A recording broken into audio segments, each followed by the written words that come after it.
Malam itu, di ruang privat yang dikunci rapat, mertua dan suami saya menaruh sebuah amplop di atas meja. Bayar 550 juta untuk pesta adik ipar, atau serahkan sertifikat rumah ini. Mereka pikir saya terjebak. Mereka tidak tahu rumah megah yang mereka banggakan selama 3 tahun itu sebenarnya bukan milik mereka. Dan firma hukum yang menyita rumah itu. Sayalah pemiliknya. Halo, sahabat kisah.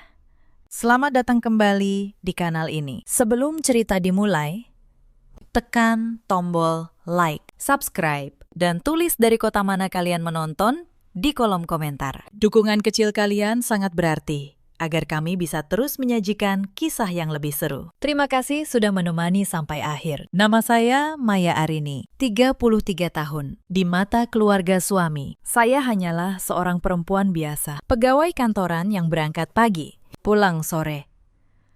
Dengan pakaian sederhana dan tanpa riasan menor, mereka mengenal saya sebagai menantu yang penurut, pendiam, dan tidak banyak menuntut. Rumah tangga ini sudah berjalan hampir 5 tahun. Suami saya bernama Rangga, 38 tahun. Ia selalu menganggap posisinya sebagai kepala keluarga adalah segalanya. Ia merasa berhak mengatur seluruh keuangan tanpa pernah mau tahu beban yang saya pikul sendiri. Setiap gaji yang masuk, ia yang pegang. Setiap pengeluaran, ia yang putuskan. Saya hanya mengangguk.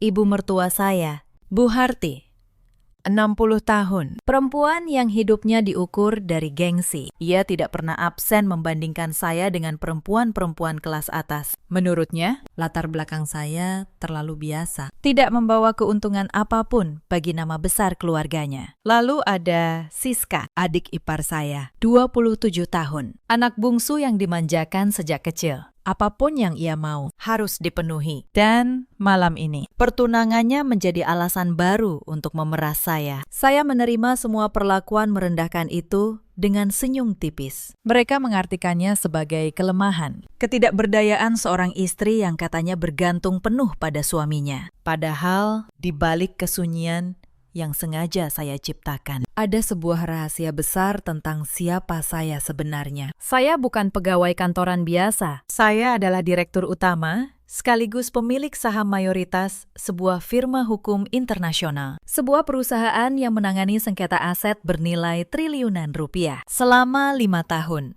Identitas itu saya sembunyikan rapat-rapat, bukan tanpa alasan. Saya ingin melihat wajah asli mereka. Saya ingin tahu, ketika mengira saya tak punya apa-apa, sejauh mana mereka berani menginjak harga diri saya. Dan malam ini, di bawah lampu gantung kristal pesta pertunangan, semua topeng itu mulai retak satu persatu. Awalnya tidak begini. 5 tahun lalu, ketika saya menikah dengan Rangga, ia masih seorang pria sederhana. Kami tinggal di apartemen kecil di kawasan Tebet. Saya yang menanggung sebagian besar biaya. Diam-diam, lewat rekening yang tidak pernah saya tunjukkan ke siapapun. Bagi Rangga, saya cukup mengurus rumah dan menyetor gaji kantoran saya yang sederhana. Masalah dimulai saat Bu Harti pindah ikut tinggal bersama kami. Ia membawa serta seluruh gengsinya. Ia ingin keluarga ini tampak kaya di mata para tetangga dan kolega lama. Tetapi gengsi butuh uang. Dan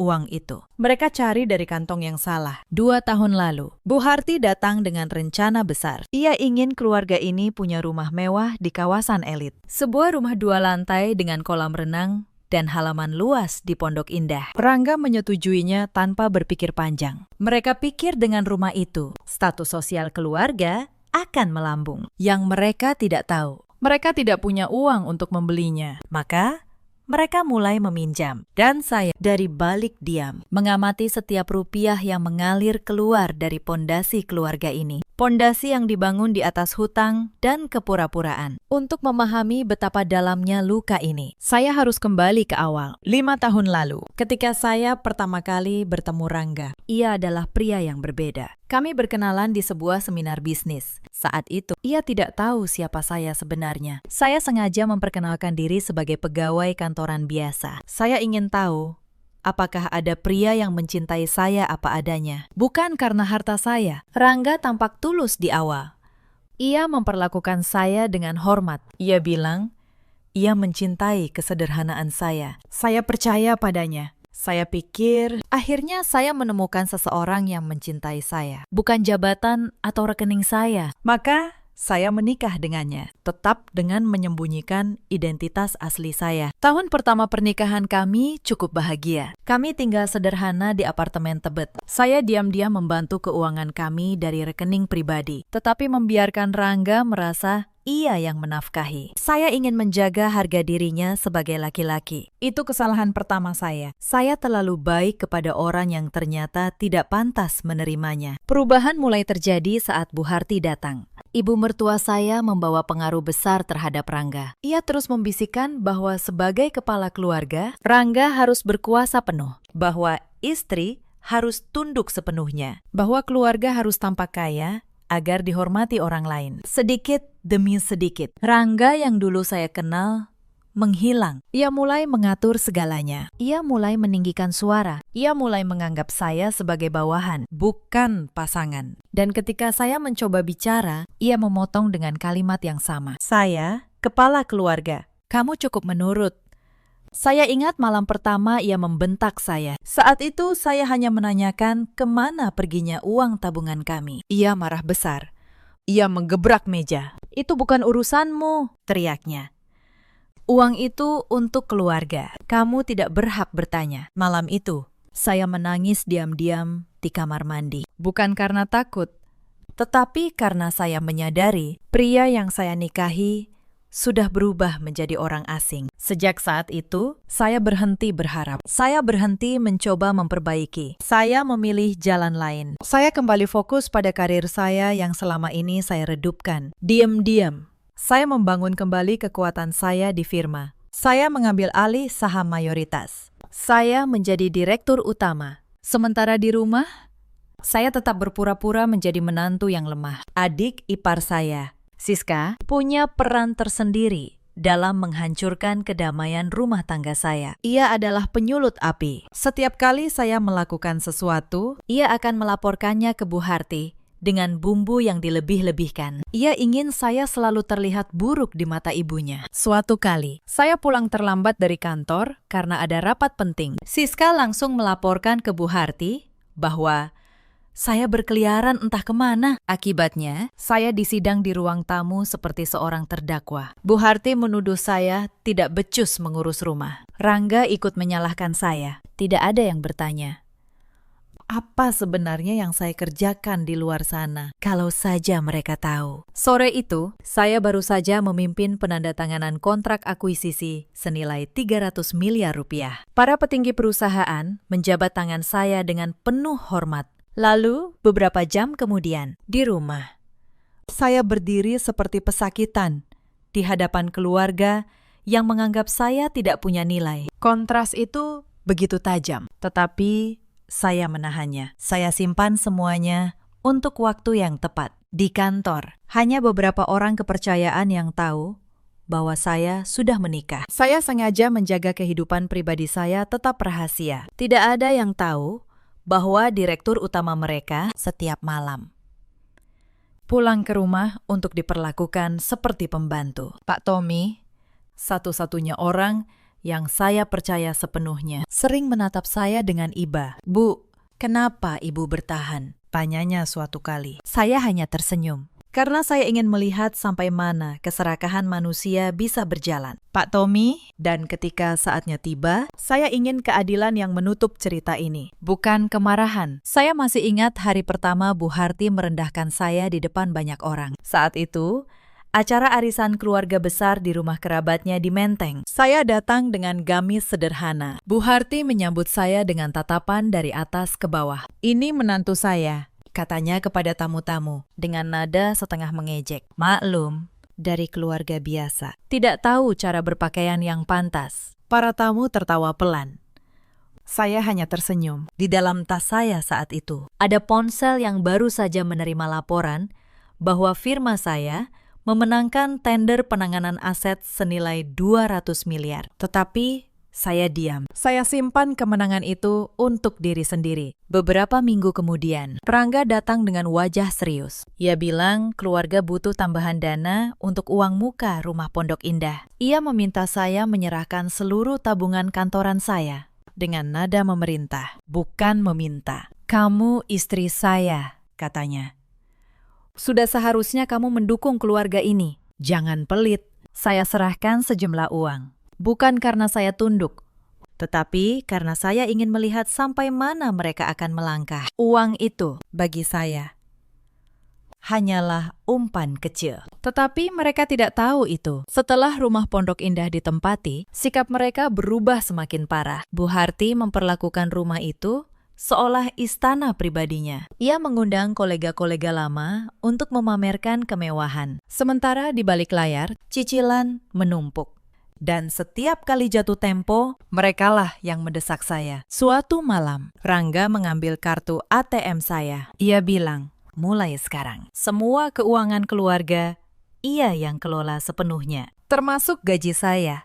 Saya tidak boleh memegang uang dalam jumlah besar tanpa izinnya. Perempuan tidak perlu pegang banyak uang. Katanya enteng, nanti malah boros. Biar saya yang atur.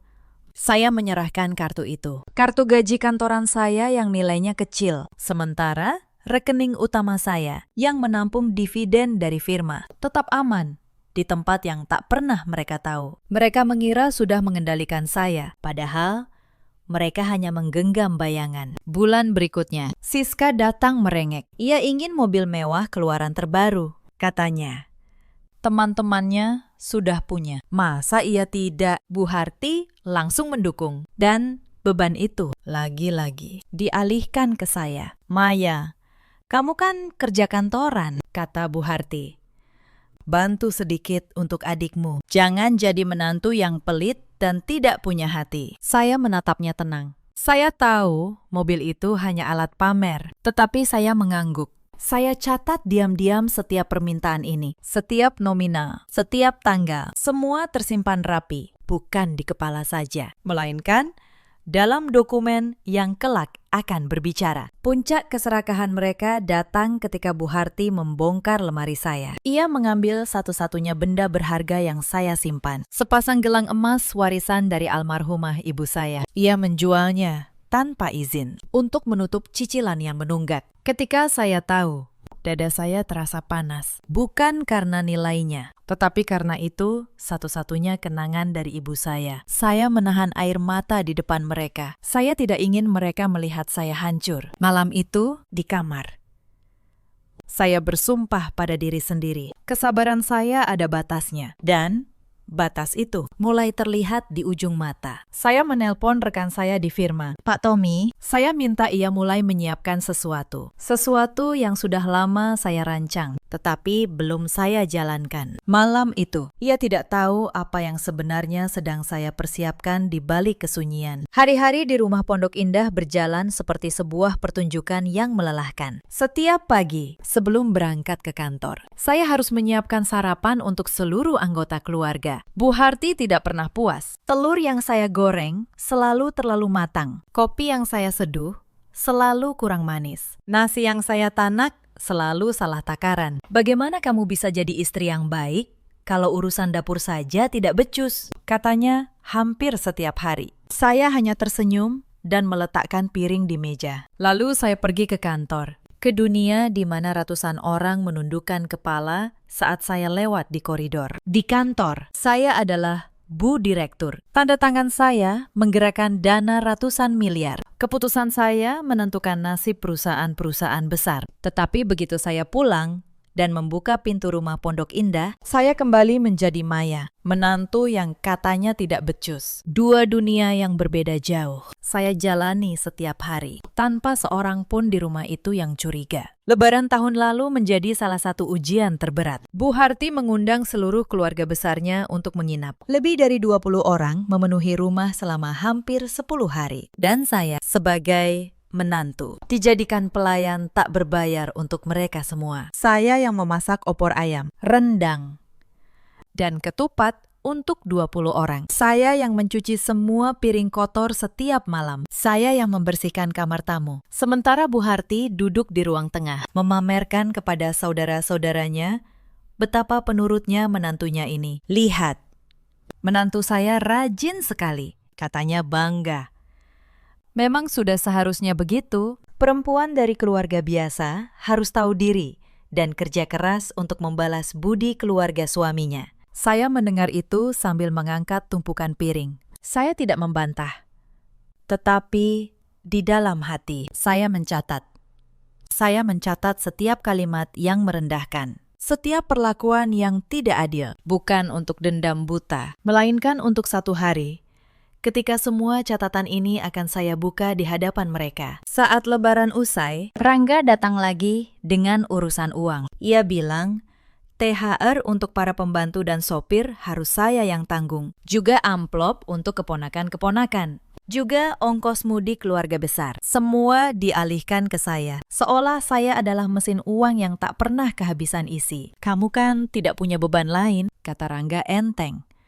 Uangmu untuk apa lagi? Kalau bukan untuk keluarga. Saya menyerahkan uang itu. Bukan karena terpaksa, tetapi karena setiap rupiah yang keluar dari tangan saya ubah menjadi bukti. Bukti bahwa selama ini, keluarga ini hidup di atas tetes keringat menantu yang mereka anggap tak berharga. Suatu malam, saya tidak sengaja mendengar percakapan Rangga dan Bu Harti di ruang kerja. Mereka berbicara dengan suara pelan, mengira saya sudah tidur. Apa yang saya dengar membuat darah saya membeku. Bu, cicilan rumah ini sudah 3 bulan menunggak, kata Rangga.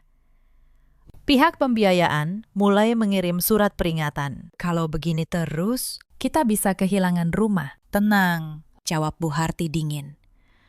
Kita masih punya Maya. Cari cara agar dia yang menanggung. Toh dia menantu kita. Sudah kewajibannya. Kalau perlu, kita ancam dengan perceraian. Perempuan seperti dia pasti takut diceraikan. Saya berdiri di balik pintu, mendengar setiap kata itu. Mereka berencana memerah saya lebih jauh, bahkan menjadikan pernikahan ini sebagai senjata ancaman. Malam itu, saya kembali ke kamar dengan langkah tenang. Tetapi di dalam dada saya, keputusan sudah bulat.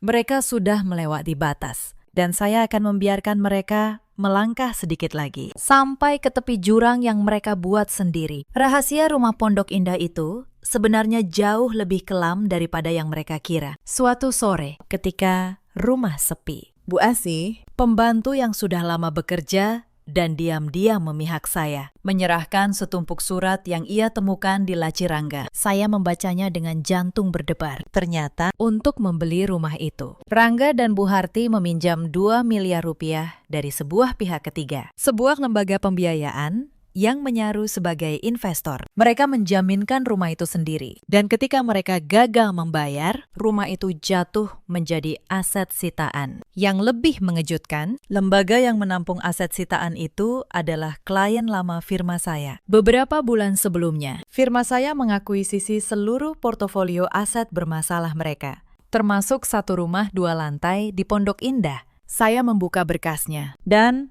di sana, hitam di atas putih, tertera alamat rumah yang setiap hari saya tinggali bersama keluarga suami. Saya tertegun lama. Takdir punya cara yang aneh untuk bekerja. Rumah yang mereka banggakan, yang mereka pakai untuk merendahkan saya, kini secara hukum berada di bawah kendali perusahaan saya. Mereka tinggal di dalamnya sebagai penghuni yang sudah kehilangan hak, tanpa mereka sadari sama sekali. Saya tidak langsung bertindak. Saya menunggu. Saya ingin mereka menggali lubang mereka sendiri sampai cukup dalam, dan mereka melakukannya lebih cepat dari yang saya bayangkan. Pertunangan Siska menjadi titik balik. Bu Harti ingin pesta yang megah. Calon suami Siska, seorang pria bernama Damar, berasal dari keluarga pengusaha yang sangat dihormati. Bu Harti ingin memamerkan status di hadapan keluarga Damar, apapun caranya. Yang menarik, jauh sebelum malam itu, Damar pernah datang menemui saya diam-diam. Ternyata, ia bukan pria sembarangan. Ia teliti. Ia sudah lama mencurigai ada yang ganjil dengan keuangan keluarga Bu Harti. Ia ingin memastikan calon istrinya tidak terseret ke dalam pusaran hutang. Mbak Maya, katanya pelan saat itu. Saya merasa ada yang disembunyikan keluarga ini. Saya tidak ingin menikahi Siska di atas pondasi kebohongan. Bisakah Mbak membantu saya melihat kebenarannya? Saya memandangnya. Saya melihat ketulusan di matanya. Dan saya melihat kesempatan. Saya tidak menjawab langsung. Tetapi malam itu, kerjasama diam-diam antara saya dan Damar pun dimulai. Sebuah kerjasama yang tidak diketahui siapapun di rumah itu. Sementara persiapan pesta berjalan, tuntutan kepada saya semakin gila. Bu Harti meminta saya menyumbang 100 juta untuk dekorasi. Lalu 50 juta lagi untuk catering. Lalu uang lagi untuk pakaian para tamu kehormatan. Angka demi angka terus mengalir. Seolah dompet saya tak pernah ada dasarnya. Saya membayar sebagian dengan tenang. Setiap transfer saya dokumentasikan. Setiap permintaan saya rekam. Bukan karena saya pasrah, tetapi karena setiap bukti ini kelak akan menjadi bata dalam tembok yang akan saya jatuhkan ke atas mereka. Malam puncak pun tiba. Pesta pertunangan digelar di sebuah aula mewah. Lampu gantung kristal memancarkan cahaya keemasan ke seluruh ruangan. Musik klasik mengalun lembut. Para tamu dari kalangan pejabat dan pengusaha memenuhi setiap sudut. Dekorasi bunga putih dan emas menghiasi panggung. Semua dirancang demi memukau keluarga Damar yang kaya raya. Saya berdiri agak jauh dari kerumunan, mengenakan kebaya satin polos berwarna marun. Tanpa perhiasan mencolok, saya membiarkan diri menjadi pengamat yang tak terlihat di tengah pusaran kesombongan keluarga itu. Mata saya tetap tenang, tetapi ada ketajaman yang tersembunyi di baliknya. Saya memperhatikan Bu Harti dengan bangga menceritakan kesuksesan anak-anaknya kepada setiap kolega. Bagi mereka, malam ini adalah puncak pembuktian. Bukti bahwa keluarga mereka berhasil menembus lapisan sosial tertinggi. Meskipun semuanya dibangun di atas hutang dan eksploitasi terhadap diri saya, mereka tidak tahu malam ini juga akan menjadi malam keruntuhan mereka. Pertemuan diam-diam saya dengan Damar tidak hanya terjadi sekali. Selama beberapa minggu, kami bertemu di sebuah kafe kecil yang jauh dari kawasan tempat keluarga suami saya beraktivitas. Damar ternyata seorang pengusaha muda yang teliti dan hati-hati. Ia tidak mau menikahi Siska sebelum memastikan keluarga itu bersih. Saya bukan tidak mencintai Siska, kata Damar suatu sore. Tetapi saya melihat ada yang janggal. Mereka terlalu sering bicara soal uang. Terlalu sering memamerkan kemewahan yang tidak masuk akal dengan penghasilan mereka. Saya butuh kebenaran. Mbak Maya, saya memberinya kebenaran itu sedikit demi sedikit. Saya tunjukkan jejak hutang 2 miliar. Saya tunjukkan dokumen pengalihan aset rumah. Saya tunjukkan bagaimana keluarga itu memeras saya selama bertahun-tahun. Damar mendengarkan dengan wajah serius. Sesekali mencatat di ponselnya. Kalau begitu, katanya, akhirnya, saya akan menunggu sampai pertunangan. Saya ingin melihat sendiri sampai mana keluarga ini berani melangkah. Setelah itu, biar saya yang menyatakan keputusan saya di depan semua orang. Kami sepakat. Sebuah aliansi yang tak terlihat di balik wajah-wajah yang tersenyum palsu di rumah Pondok Indah. Sementara itu, Siska semakin menjadi-jadi. Mendekati hari pertunangan, ia memperlakukan saya seperti pembantu pribadinya. Ia menyuruh saya mengantar gaun, mengambil pesanan, dan membayar berbagai keperluan pestanya. Suatu hari, ia bahkan membentak saya di depan para perias pengantin. "Kakak ipar, jangan lambat. Bayar dulu semua ini," katanya ketus sambil menyodorkan setumpuk tagihan. Memang, gunanya kakak ipar di keluarga ini apalagi kalau bukan untuk hal-hal seperti ini. Para perias menatap saya dengan iba. Saya hanya tersenyum tipis dan menyelesaikan pembayaran. Di dalam tas saya saat itu, ada ponsel yang baru saja menerima notifikasi transfer dividen perusahaan senilai puluhan miliar. Tetapi di mata Siska, saya tetaplah kakak ipar yang hanya berguna untuk membayar. Beberapa hari sebelum pesta, Bu Harti memanggil saya ke ruang tamu. Ia berkata dengan nada manis yang menjijikkan, "Maya, kamu tahu kan, pertunangan Siska ini sangat penting. Keluarga Damar orang terpandang. Jadi, tolong, jangan permalukan kami. Berpakaianlah yang sopan. Jangan banyak bicara. Cukup duduk diam di pojok." Saya mengangguk. "Tentu, Bu. Saya akan duduk diam di pojok. Saya menepati janji itu pada malam pesta. Saya benar-benar duduk diam di pojok ruangan. Tetapi mereka tidak tahu. Dari pojok itulah saya mengamati segalanya. Dan dari pojok itu pula, semua rencana saya akan dimulai. Saya juga sudah memastikan satu hal penting. Bu Asi, pembantu yang setia, telah lama merekam berbagai percakapan keluarga itu atas permintaan saya. Rekaman tentang rencana memeras saya, tentang pemalsuan dokumen, tentang ancaman perceraian. Semua tersimpan rapi. Bukti yang akan menjadi paku terakhir di peti kesombongan mereka. Sehari sebelum pesta, Pak Tommy menelpon saya. Bu Direktur, semua sudah siap, katanya. Dokumen kepemilikan rumah, surat tagihan hutang, dan berkas gugatan sudah kami legalisasi. Tinggal menunggu perintah ibu. Tunggu sampai malam pesta, jawab saya tenang. Saya ingin mereka menunjukkan wajah asli mereka di hadapan keluarga Damar dulu. Setelah itu, baru saya buka semuanya. Malam itu, saya tidur dengan tenang.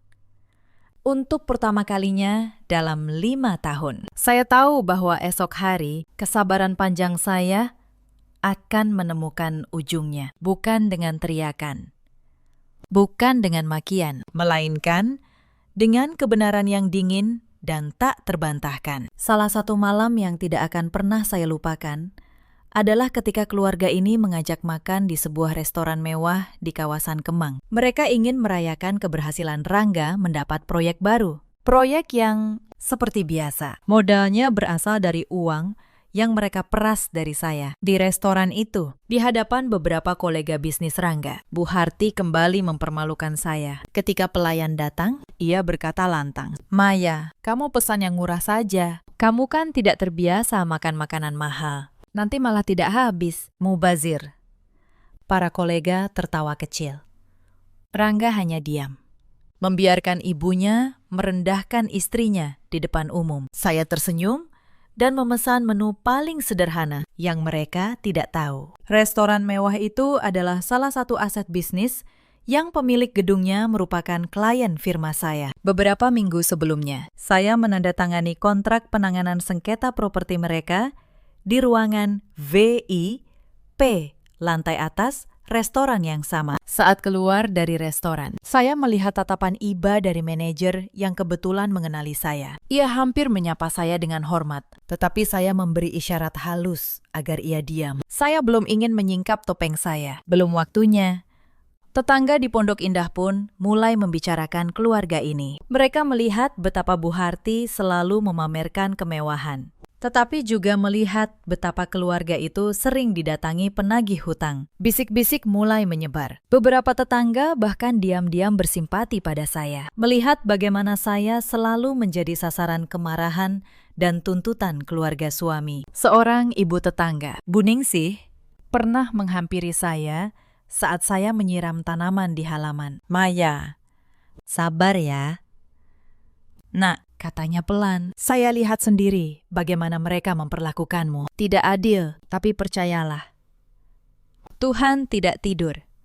Saya tersenyum dan mengucapkan terima kasih. Sedikit kebaikan dari orang asing terasa lebih hangat daripada 5 tahun bersama keluarga suami. Di balik semua itu, saya terus membangun kekuatan saya secara diam-diam. Setiap hari di kantor, saya memimpin rapat-rapat penting. Saya menangani kasus-kasus besar. Saya memperluas pengaruh firma hingga ke level internasional. Nama saya disegani di kalangan pebisnis dan praktisi hukum. Tetapi tidak ada satupun dari mereka yang tahu kehidupan ganda yang saya jalani. Pak Tommy sering bertanya, mengapa saya tidak segera mengakhiri penderitaan ini? Saya selalu menjawab dengan tenang. Keadilan butuh waktu dan bukti. Pakistan.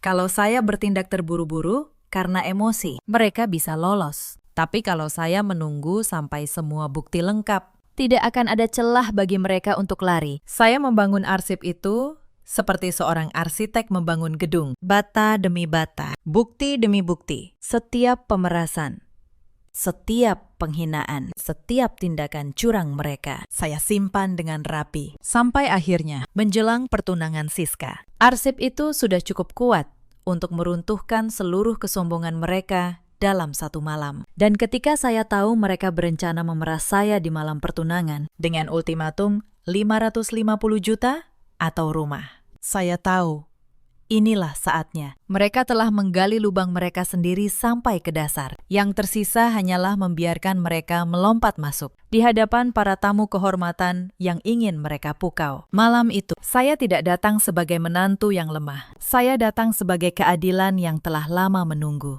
Tekanan terhadap saya semakin menjadi-jadi di bulan-bulan menjelang pertunangan Siska. Bu Harti seakan menjadikan saya sumber dana tak terbatas untuk semua ambisinya. Ia datang dengan daftar permintaan yang semakin panjang. Gaun pengantin termahal, gedung resepsi paling mewah, catering kelas atas, souvenir mahal untuk ratusan tamu. Maya, ini demi nama baik keluarga, katanya setiap kali.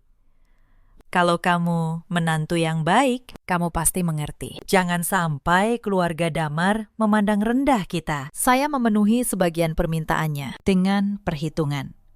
Setiap transfer, saya simpan buktinya. Setiap percakapan, saya rekam. Saya membangun sebuah arsip yang lengkap. Sebuah arsip yang kelak akan menunjukkan kepada dunia siapa sebenarnya yang membiayai kemewahan palsu keluarga ini. Suatu hari, Bu Harti melangkah terlalu jauh. Ia menggadaikan surat-surat yang ada di rumah, termasuk dokumen yang ia kira adalah sertifikat asli rumah Pondok Indah. Ia tidak tahu dokumen itu sudah lama tidak punya kekuatan hukum. Ia membawanya ke rentenir untuk mendapatkan dana tambahan. Tindakan nekat itu justru menambah satu lagi bukti kejahatan ke dalam arsip saya. Rangga pun mulai panik diam-diam. Saya melihatnya beberapa kali menelpon dengan suara berbisik di sudut rumah. Tagihan menumpuk. Surat peringatan dari pihak pembiayaan semakin sering datang. Tetapi alih-alih jujur kepada saya, ia justru semakin keras menekan. Ia mengira, dengan menekan saya lebih kuat, saya akan menyerahkan lebih banyak uang. Kamu harus bantu lebih banyak,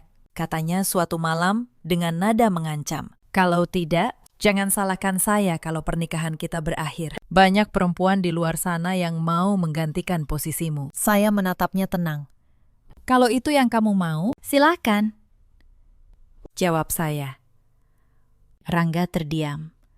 Ia tidak menyangka saya akan menjawab seperti itu. Selama ini, saya selalu tunduk. Malam itu, untuk pertama kalinya, ia melihat secercah keberanian di mata saya. Tetapi, ia terlalu sombong untuk menyadari apa artinya. Ada satu peristiwa yang paling menyakitkan dari semua perlakuan mereka. Beberapa bulan sebelum pertunangan, ibu kandung saya jatuh sakit. Beliau dirawat di rumah sakit dan butuh biaya operasi yang tidak sedikit. Sebagai anak, tentu saja saya ingin merawat ibu saya sendiri. Tetapi saya butuh izin untuk pulang ke kampung halaman selama beberapa hari. Ketika saya menyampaikan hal itu, Bu Harti menolak keras. Tidak bisa, katanya.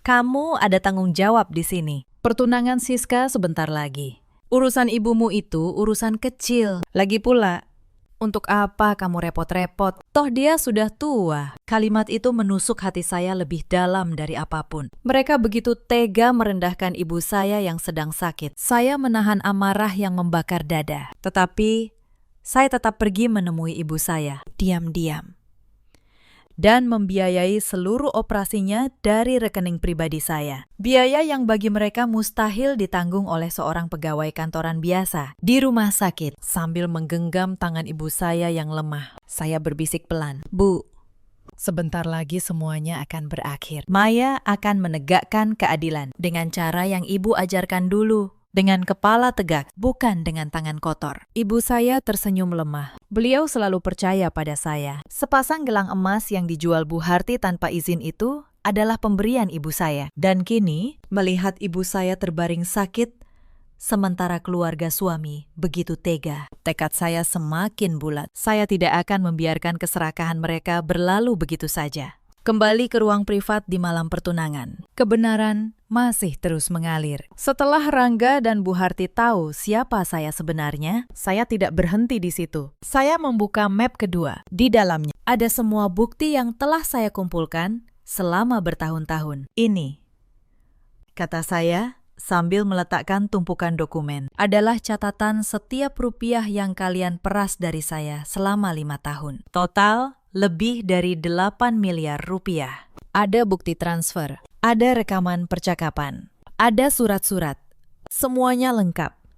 Hitam di atas putih. Bu Harti menatap tumpukan dokumen itu dengan mata membelalak. Kamu merekam kami selama ini. Saya tidak merekam, jawab saya.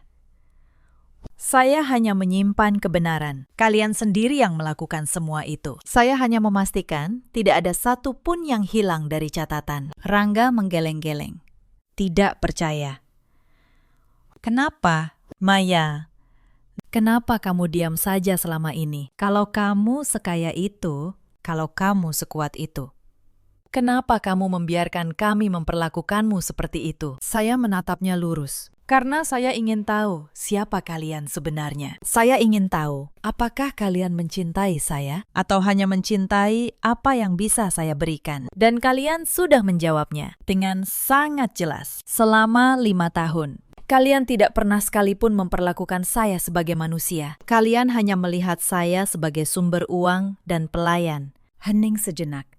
Lalu, saya melanjutkan dengan suara yang lebih dingin. Saya memberi kalian kesempatan, berkali-kali, untuk berubah.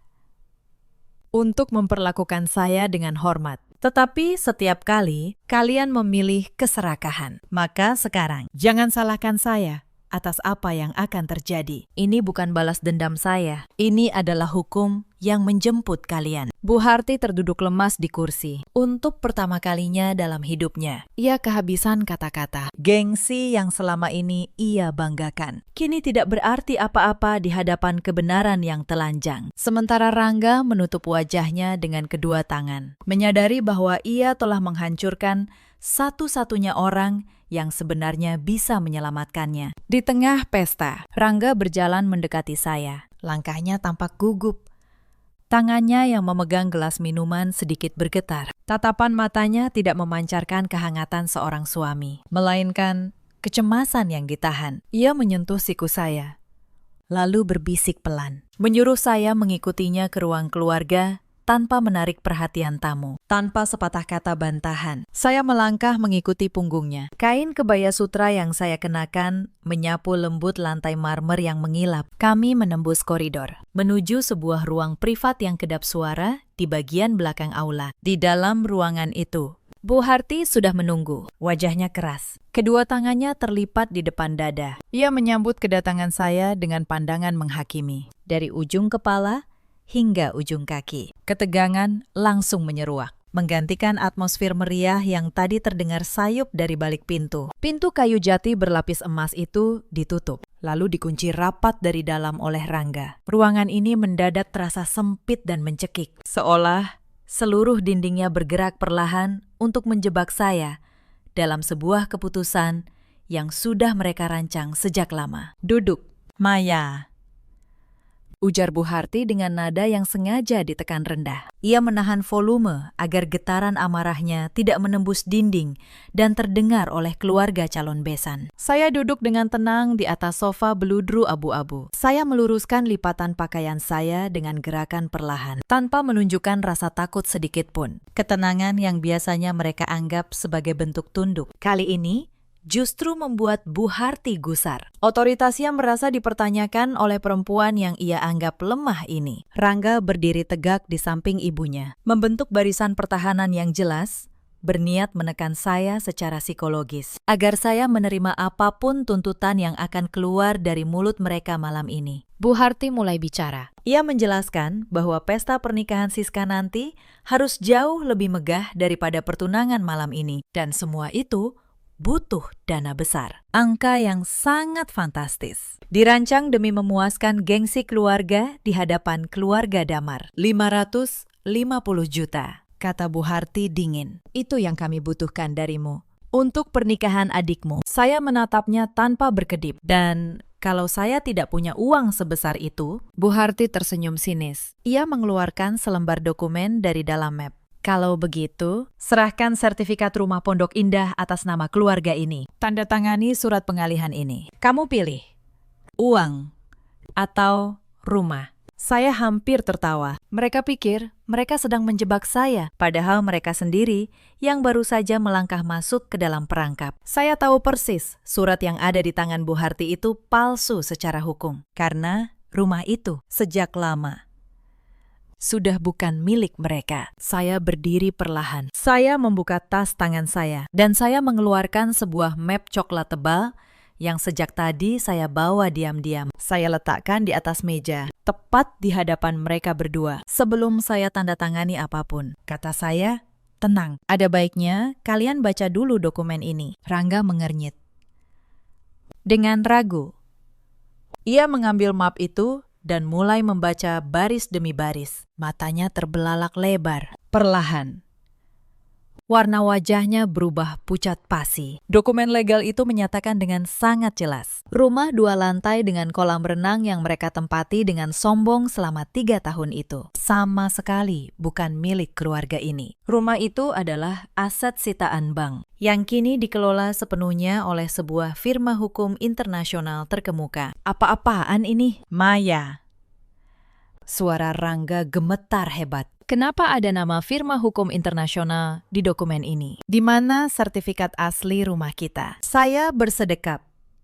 Saya berdiri tegak. Saya menatap suami saya dengan pandangan merendahkan yang belum pernah saya tunjukkan selama 5 tahun pernikahan kami. Firma hukum yang tertera di dokumen itu, kata saya dengan suara datar dan tegas, adalah tempat saya bekerja. Bukan sebagai pegawai kantoran biasa seperti yang selama ini kalian kira, melainkan sebagai direktur utama, sekaligus pemilik saham mayoritasnya. Kejutan yang keluar dari mulut saya itu menghantam kesadaran Rangga dan Bu Harti bagaikan gada besi yang berat. Ruangan itu mendadak hening. Hanya terdengar deru napas Bu Harti yang memburu. Kembali ke malam pertunangan. Setelah semua kebenaran terungkap di ruang privat itu, kekacauan tidak berhenti di dalam ruangan. Berita menyebar ke seluruh aula seperti api yang menjalar. Para tamu, yang sebagian besar adalah kolega bisnis dan pejabat, mulai meninggalkan pesta satu persatu. Tidak ada yang ingin terlibat dengan keluarga yang baru saja terbongkar kebohongannya. Bu Harti keluar dari ruang privat dengan wajah kalut. Ia mencoba menahan para tamu, mencoba menjelaskan, mencoba menyelamatkan mukanya. Tetapi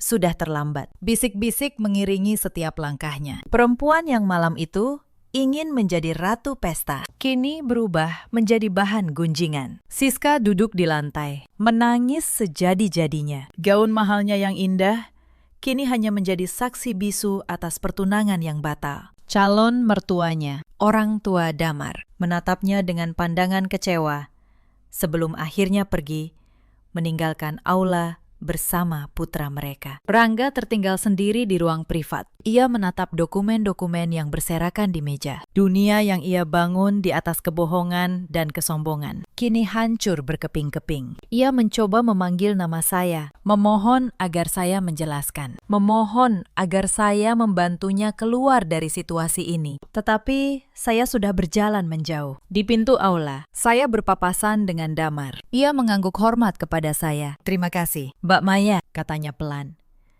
Anda menyelamatkan saya dari pernikahan yang penuh kebohongan. Saya membalas anggukannya. Lalu saya melangkah keluar, meninggalkan keluarga yang selama 5 tahun telah menginjak harga diri saya, terkubur dalam reruntuhan yang mereka buat sendiri. Malam itu, langit kota tampak begitu cerah di mata saya. Udara terasa lebih ringan. Beban yang selama 5 tahun menindih dada saya akhirnya terangkat. Saya tidak merasa menang dengan kebencian. Saya merasa bebas. Bebas dari belenggu kepura-puraan. Bebas dari keluarga yang tidak pernah menghargai saya sebagai manusia. Bu Harti adalah yang pertama pulih dari kekagetannya. Wajahnya yang tadi pucat berubah merah padam. Tidak mungkin, desisnya. Kamu, perempuan kantoran biasa ini, pemilik firma hukum. Jangan mengarang cerita untuk lari dari tanggung jawab. Maya, saya tidak menjawab dengan kata-kata. Saya mengeluarkan ponsel saya. Saya memutar sebuah video panggilan. Di layar muncul wajah Pak Tommy, kepala bagian legal firma saya, lengkap dengan logo perusahaan di belakangnya. Selamat malam, Bu Direktur, sapa Pak Tommy dengan hormat. Semua dokumen yang Ibu minta sudah kami legalisasi. Status rumah Pondok Indah resmi berada di bawah penguasaan firma sejak 3 bulan lalu. Penghuni saat ini tercatat sebagai pihak yang menempati tanpa hak. Wajah Rangga ambruk. Ia menjatuhkan dirinya ke kursi. Kakinya seakan tak lagi mampu menopang tubuhnya. Selama ini ia merasa menjadi raja di rumah itu. Padahal ia hanya seorang penumpang gelap di atas aset milik istrinya sendiri. 2 miliar yang kalian pinjam untuk membeli rumah ini, kata saya melanjutkan. Tidak pernah kalian lunasi. Lembaga pembiayaan yang kalian percaya itu sudah lama menjual seluruh tagihannya kepada perusahaan saya. Artinya, selama 3 tahun ini, kalian berhutang bukan kepada orang lain. Kalian berhutang kepada saya. Menantu yang kalian injak setiap hari. Bu Harti terhuyung. Ia mencengkeram tepi meja agar tidak jatuh. Kesombongan yang ia bangun selama bertahun-tahun runtuh dalam hitungan menit. Di matanya, saya melihat ketakutan yang selama ini ia sembunyikan di balik gengsi. Kamu merencanakan semua ini. Suaranya nyaris tak terdengar. Tidak, jawab saya tenang. Saya hanya menunggu. Kalianlah yang merencanakan kehancuran kalian sendiri. Setiap kali kalian merendahkan saya, setiap kali kalian memeras saya, kalian sedang menggali lubang itu sendiri. Saya hanya berdiri diam dan membiarkan kalian terus menggali. Saat itulah pintu ruang privat diketuk, lalu terbuka. Damar masuk. Didampingi kedua orang tuanya dan Siska yang tampak kebingungan. Rupanya Damar sudah mendengar semuanya dari balik pintu. Ia membawa map sendiri di tangannya. Bu Harti, kata Damar dengan tenang namun tegas. Saya sudah lama mencurigai keuangan keluarga ini. Karena itu saya meminta bantuan Mbak Maya untuk menelusuri kebenarannya. Dan malam ini saya sudah mendapat semua jawaban yang saya butuhkan. Siska menatap calon suaminya dengan wajah panik. Damar, apa maksudmu? Kita kan akan menikah. Damar menggeleng pelan. Maaf, Siska. Saya tidak bisa membangun rumah tangga di atas kebohongan dan hutang yang disembunyikan. Pertunangan ini saya batalkan. Malam ini juga, ruangan itu pecah. Bu Harti berteriak histeris. Siska menangis sambil berlutut, memohon agar Damar mengubah keputusannya. Rangga hanya terdiam, menatap kosong ke dinding. Menyadari bahwa seluruh dunia yang ia bangun di atas kebohongan kini runtuh sempurna di hadapannya. Di luar ruangan, para tamu mulai berbisik. Kabar pembatalan menyebar cepat. Kemegahan pesta yang dirancang untuk memamerkan status kini berubah menjadi panggung memalukan bagi keluarga Bu Harti. Saya membereskan dokumen saya. Saya memasukkannya kembali ke dalam tas dengan tenang. Lalu saya menatap Rangga untuk terakhir kalinya. Surat gugatan cerai sudah disiapkan oleh tim hukum saya, kata saya, beserta laporan resmi atas penggelapan dana dan pemalsuan dokumen pengalihan rumah yang baru saja kalian coba paksakan kepada saya tadi. Kalian akan mendengar dari pengadilan, bukan dari saya. Saya berbalik. Saya melangkah keluar dari ruangan itu. Untuk pertama kalinya dalam 5 tahun, saya berjalan tanpa beban di pundak saya. Bulan-bulan setelahnya berjalan seperti yang sudah saya perkirakan. Rangga terbukti bersalah atas penggelapan dan pemalsuan dokumen. Ia kini menjalani proses hukum. Bu Harti terusir dari rumah Pondok Indah, kehilangan tempat bernaung yang selama ini ia banggakan. Dan Siska harus menanggung malu atas pembatalan pernikahan yang menjadi bahan gunjingan banyak orang. Semua kehancuran berantai itu terjadi bukan karena saya, melainkan karena mereka sendiri yang memilih berjalan masuk ke dalam lubang yang mereka gali. Saya hanya menegakkan keadilan dengan cara yang paling elegan dan tak terbantahkan oleh siapapun. Pagi ini, mobil saya melaju tenang membelah jalanan kota, membawa saya menuju kantor pusat firma, tempat saya berkuasa penuh sebagai seorang direktur yang dihormati. Senyum di bibir saya bukan lagi senyum kesabaran yang dipaksakan untuk menyenangkan suami yang tak tahu diri, melainkan senyum seorang perempuan mandiri yang memegang penuh kendali atas masa depannya sendiri. Cerita ini mengajarkan kita banyak hal. Jangan pernah menilai seseorang hanya dari pakaian sederhana dan sikap diamnya. Dan jangan pernah merendahkan orang yang memilih untuk bersabar. Karena diam bukan berarti lemah. Kadang, Diam adalah cara seseorang mengumpulkan kekuatan. Di luar sana, ada banyak perempuan yang seperti saya dulu. Dianggap remeh, diinjak, dan diperas oleh keluarga sendiri. Mereka memilih bertahan dalam diam, bukan karena tidak berdaya, melainkan karena mereka tahu waktu akan membuktikan siapa yang sebenarnya kuat. Ada juga banyak suami seperti Rangga di luar sana, merasa berkuasa hanya karena gelar kepala keluarga. Padahal hidupnya bersandar pada pundak istri yang ia rendahkan. Dan ada pula para ibu mertua yang seperti Bu Harti, membangun gengsi di atas hutang, lalu memeras menantu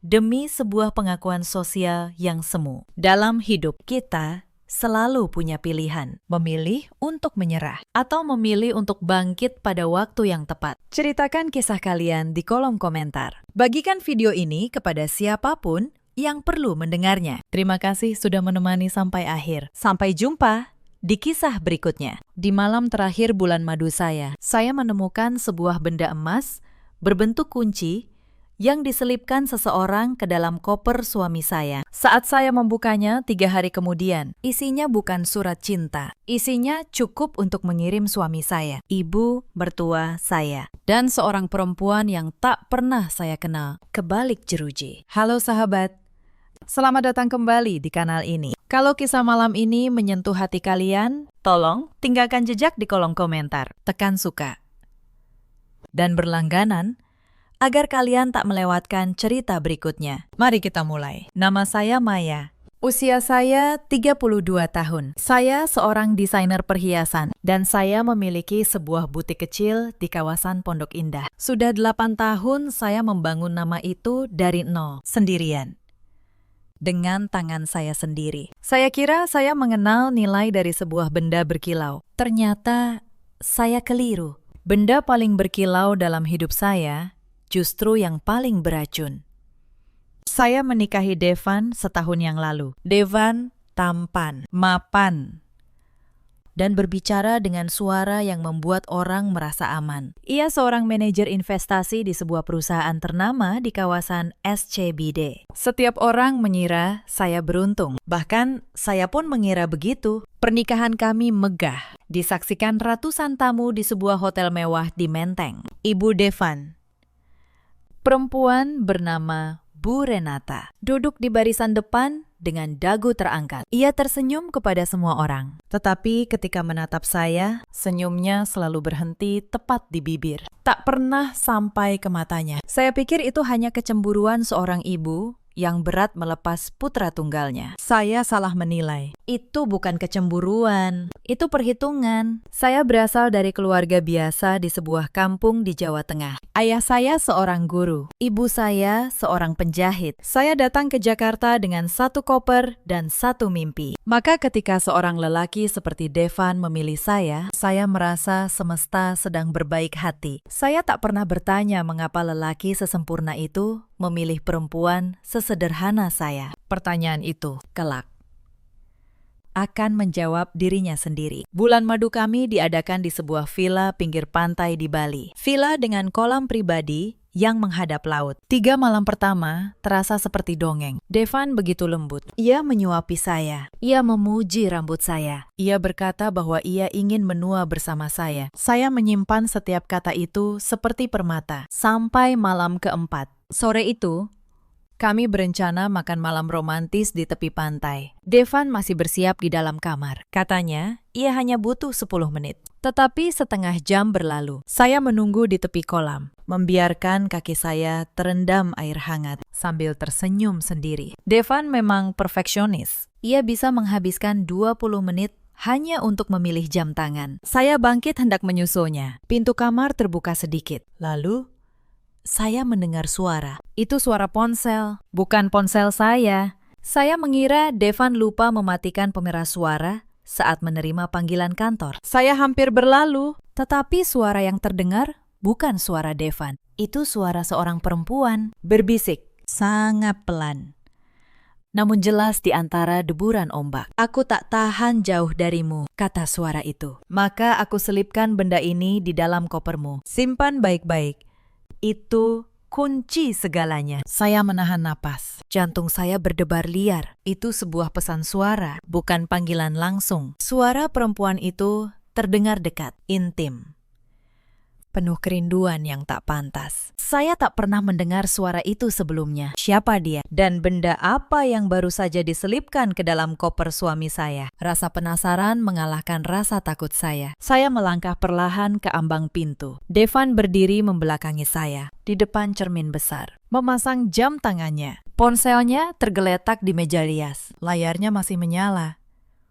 Bahunya tampak tegang. Ia membenarkan kerah kemejanya berulang kali, padahal kerah itu sudah rapi. "Kamu kenapa lama sekali?" sapa saya. Saya berusaha agar suara saya terdengar biasa. "Saya sudah menunggu di luar." Devan menoleh, seolah terbangun dari lamunan. Senyumnya muncul, tetapi terlambat sepersekian detik. "Maaf, sayang. Aku sedang membalas pesan penting dari kantor. Proyek besar harus terus dipantau." Ia mendekat dan mencium kening saya, tetapi matanya menghindari mata saya. "Tadi saya mendengar suara perempuan," kata saya pelan. Sepertinya pesan suara. Wajah Devan berubah. Hanya sepersekian detik, tetapi saya melihatnya dengan jelas. Terkejut, panik, dan sedikit marah. Lalu topeng itu kembali terpasang. "Perempuan." "Mana ada," jawabnya. Terlalu cepat. Itu pasti suara mesin penjawab dari bank. "Konfirmasi transaksi. Kamu ini terlalu banyak berpikir, sayang." Saya tahu ia berbohong. Saya merasakannya di tulang saya, tetapi saya hanya tersenyum dan mengangguk. Untuk pertama kalinya dalam pernikahan kami, saya juga berbohong. "Mungkin kamu benar," kata saya. "Ayo makan malam." Malam itu, di tepi pantai.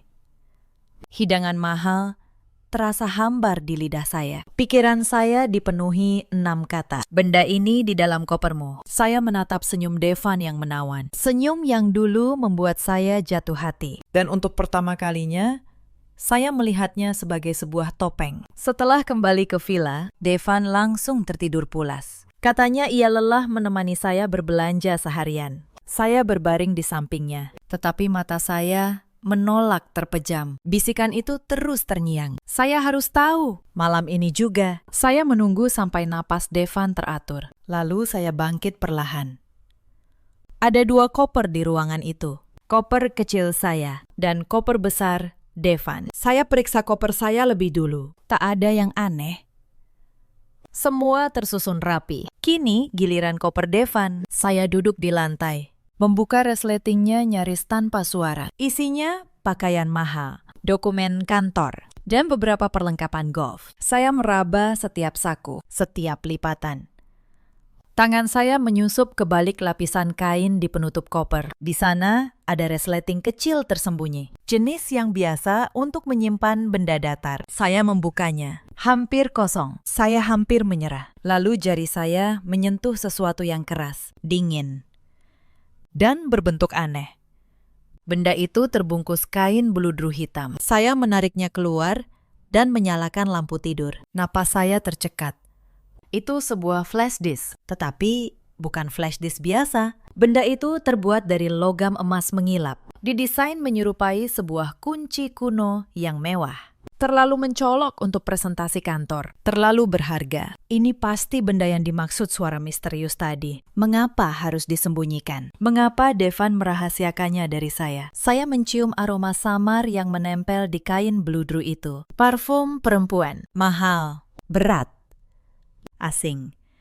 Bukan parfum saya. Saat itu, keraguan saya berubah menjadi kepastian yang menyakitkan. Saya tak berani membuka isinya sekarang. Terlalu berisiko. Jika Devan terbangun, saya takkan bisa menjelaskan mengapa saya mengobrak-abrik kopernya. Maka saya sembunyikan kunci emas itu ke dalam kotak perhiasan saya, di antara kalung berlian. Lalu saya kembali berbaring. Saya pandangi wajah Devan yang tidur damai, seolah tak ada beban di pundaknya. Air mata saya menetes diam-diam. Apakah ini wajah seorang pengkhianat? Atau saya hanya salah paham? Tetapi suara perempuan itu, bau parfum itu, Dan penyembunyian yang serapi ini terlalu jelas untuk saya abaikan. Keesokan paginya, Devan tampak ceria berlebihan. Ia mengajak saya sarapan menghadap laut, berbicara tentang betapa beruntungnya ia menikahi saya. Ia bahkan memesan kalung berlian khusus dari Jakarta sebagai hadiah. Semua itu terasa palsu di telinga saya. Saya terus memikirkan kunci emas di dalam kotak perhiasan. Di tengah sarapan, ponsel Devan berdering. Di layar tertera nama Bu Renata, ibu mertua saya. "Halo, Ibu." "Selamat pagi," sapa Devan. Ceria sekali. Saya bisa mendengar suara Bu Renata yang tinggi dan panik dari seberang. "Devan, kenapa kamu lama tak menghubungi ibu?" "Apa? Urusan itu sudah kamu beresi. Jangan sampai lalai. Ingat pesan ibu. Selesaikan, lalu pulang." Wajah Devan mengeras. Ia tak lagi terlihat seperti suami yang berbahagia. Ada kekhawatiran dalam yang menggenang di matanya. Ia memberi isyarat agar saya diam, lalu menjauh dengan ponselnya. Setelah panggilan berakhir, saya bertanya, "Urusan apa, Devan? Kenapa ibu terdengar sepanik itu?" "Bukan urusanmu," jawab Devan. Suaranya dingin. Jauh lebih dingin dari yang pernah saya dengar. "Jangan jadi istri yang terlalu mencampuri urusan suami. Kamu cukup bersikap manis dan diam. Nikmati bulan madu ini." Kata-kata itu menancap seperti pisau. Devan tak pernah bicara sekasar itu. Saya menunduk, berkata maaf. Padahal di dalam dada saya, sesuatu mengeras menjadi tekad. Saya tahu kini, masalah ini jauh lebih besar dari sekedar perselingkuhan. Ada sesuatu yang Devan sembunyikan dari saya, dari semua orang.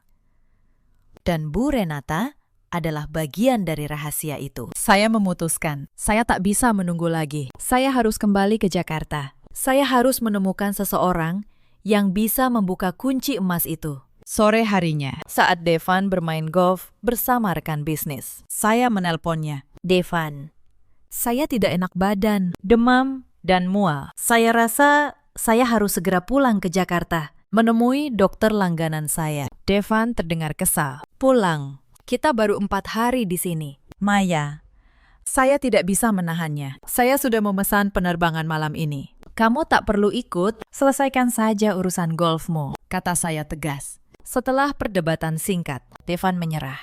Ia terdengar lega sekaligus frustrasi. "Baiklah, kalau kamu sakit. Aku susul 2 hari lagi." Ia bahkan tak menawarkan diri mengantar ke bandara. Saya memutus panggilan dan tertawa getir. "Sayangku," pikir saya, "sepertinya kamu lebih mencintai rahasiamu daripada istrimu yang sakit." Malam itu, dengan koper kecil dan 1 kunci emas tersembunyi di balik pakaian, saya meninggalkan Bali. Ini bukan pelarian dari pernikahan. Ini perjalanan menuju kebenaran. Saya tiba di Jakarta dini hari. Saya tidak pulang ke rumah mewah saya dan Devan. Saya tidak menghubungi sopir pribadi. Saya memesan taksi daring dan meminta diantar ke sebuah hotel butik kecil di Jakarta Selatan. Jauh dari jangkauan siapapun yang mungkin diutus Devan atau Bu Renata. Saya butuh kerahasiaan total. Kunci emas itu tersimpan dingin di balik pakaian saya. Seberat rahasia yang saya pikul. Sesampainya di kamar, saya mengunci pintu ganda. Saya berjalan mondar-mandir, lelah dan tegang. Saya tahu, langkah pertama saya adalah menghubungi Toby. Toby bukan sekedar sahabat saya sejak kuliah. Ia juga seorang konsultan keamanan digital dengan keahlian meretas yang luar biasa. Toby satu-satunya orang yang bisa saya percaya saat ini. Tetapi saya menunda panggilan sampai pagi. Saya biarkan ia beristirahat. Sepanjang malam, pikiran saya melayang pada Devan. Betapa bodohnya saya. Devan selalu tampak sibuk. Selalu menjaga ponselnya. Kerap menjawab panggilan dengan suara berbisik dari ruangan lain. Saya menafsirkannya sebagai profesionalisme. Kini saya tahu, itu sinyal bahaya yang saya abaikan. Pukul 9 pagi, saya menelpon Toby. "Toby, saya di Jakarta. Saya butuh bantuanmu sekarang. Ini soal hidup dan mati. Tolong jangan beritahu siapapun." Toby langsung menangkap urgensi dalam suara saya. "Kirim lokasimu. Aku ke sana sekarang juga." Setengah jam kemudian, ia sudah berdiri di depan kamar. Begitu pintu terbuka, saya menariknya masuk dan menguncinya kembali. Toby menatap saya. Wajahmu pucat. Devan selingkuh. Saya tak menjawab. Saya keluarkan kunci emas itu dan menyerahkannya. Ini benda yang diselipkan seseorang ke koper Devan. Suara perempuan di pesan suara itu menyebutnya kunci segalanya. Saya harus tahu isinya. Toby menimang benda itu. Ini bukan flash disk sembarangan. Desainnya buatan tangan. Enkripsinya pasti gila. Siapapun yang membuat ini, ia benar-benar tak ingin isinya terbuka. Ia mengeluarkan laptopnya, menyambungkan kunci itu, dan mulai bekerja. Layar memunculkan peringatan keamanan berlapis-lapis. Beri aku waktu, Maya. Mungkin beberapa jam, aku harus melewati beberapa tembok api. Saya hanya bisa duduk di sofa, menatap Toby yang bekerja. Setiap detik terasa menggerus saraf saya. Apakah Devan sudah menyadari kepergian saya? Apakah ia sudah tahu kuncinya hilang? 2 jam berlalu. Mata Toby memerah. Lalu, terdengar bunyi panjang dari laptopnya. Tembus, serunya.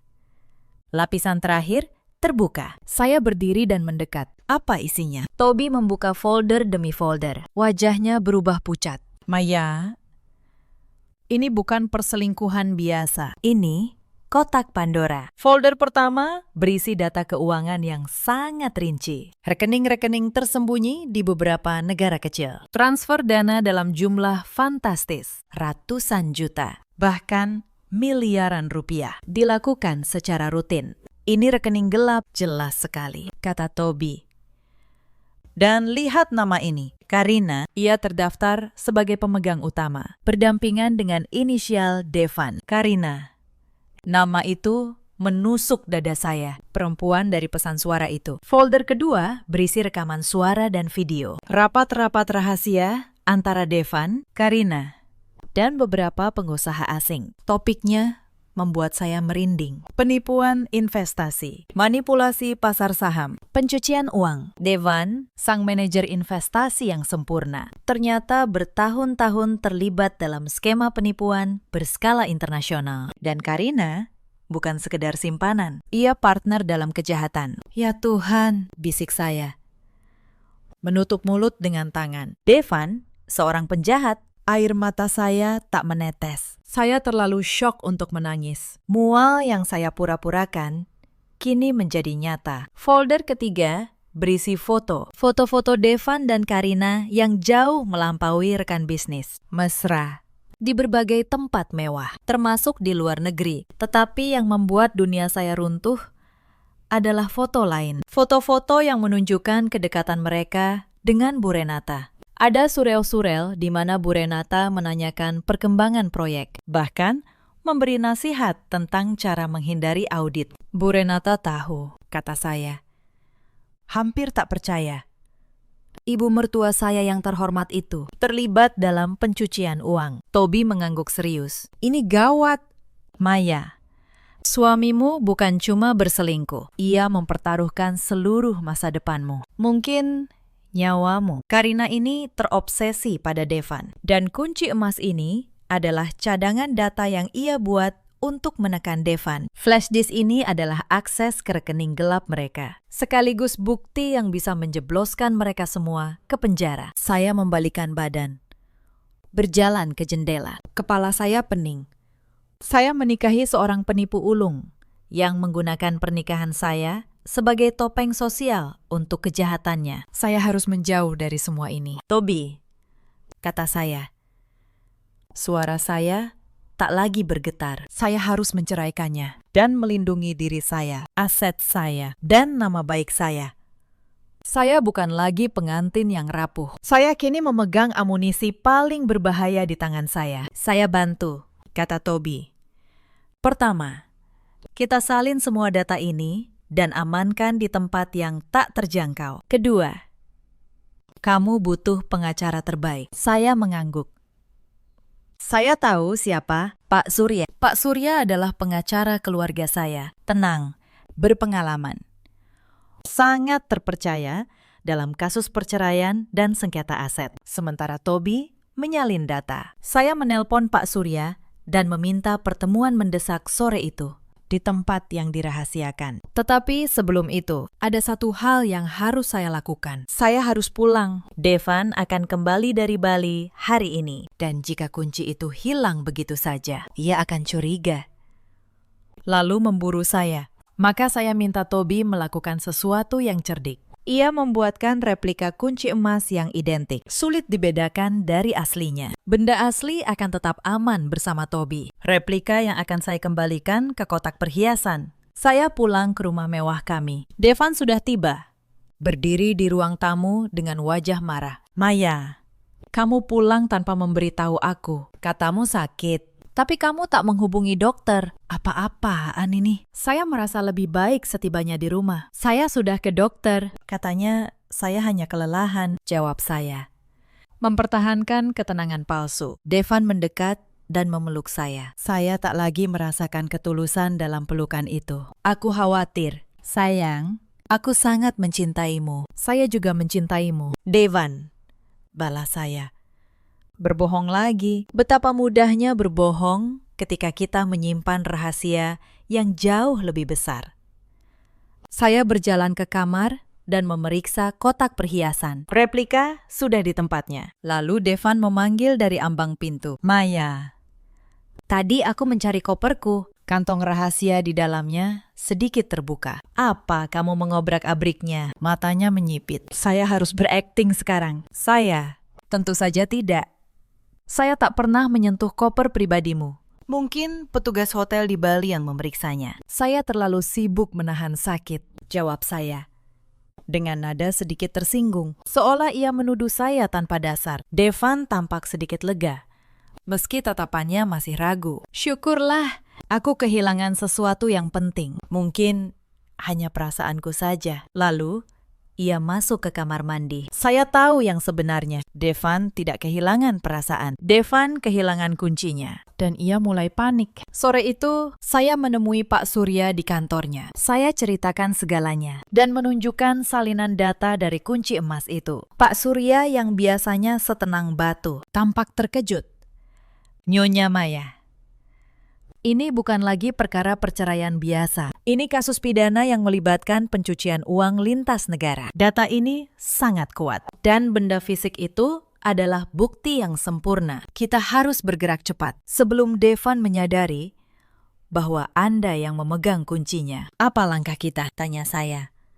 Saya tidak ingin ia mendapatkan sepeser pun dari aset saya. Saya ingin perceraian yang cepat, dan saya ingin diri saya bersih dari uang haramnya. Kita akan mengajukan gugatan cerai dengan dasar pengkhianatan dan kejahatan finansial. Jelas, Pak Surya. Tetapi sebelum itu, kita amankan dulu seluruh aset sah Anda. Dan yang terpenting, kita gunakan data ini untuk membekukan akses keuangan Devan. Begitu rekening-rekeningnya dilaporkan dan diblokir, ia takkan punya uang untuk melarikan diri atau menyewa pengacara tangguh. Kita putus sumber dayanya. Saya menyukai rencana itu. Membekukan keuangannya, sebuah langkah yang dingin, tetapi setimpal dengan pengkhianatannya. Satu hal lagi, Nyonya Maya, kata Pak Surya. Begitu gugatan ini diajukan, Devan akan panik dan Bu Renata takkan tinggal diam. Anda harus kuat. Saya tersenyum tipis.